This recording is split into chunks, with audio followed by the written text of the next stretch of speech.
the fact that you went in from Christianity and transitioned into Islam, what were the things that you perhaps didn't align yourself completely with Christianity that helped navigate your journey towards Islam?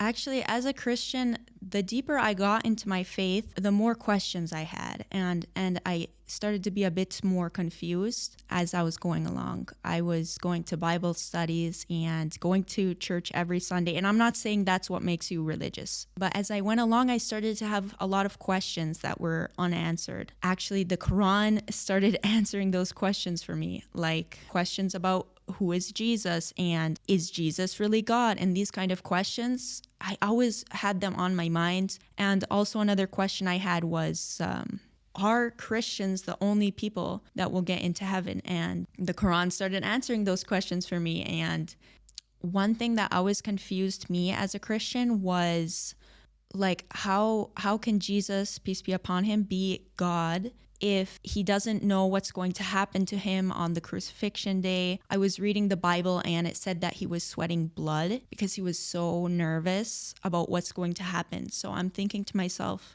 if Jesus was God, then how is he nervous about what's going to happen? And from the other side, how can God die? And from the other side, I'm thinking like, if we put God into a human time frame, which has a beginning and an end, then God would have a beginning and an end. But God is infinite. So to me, it feels that we're somehow limiting God.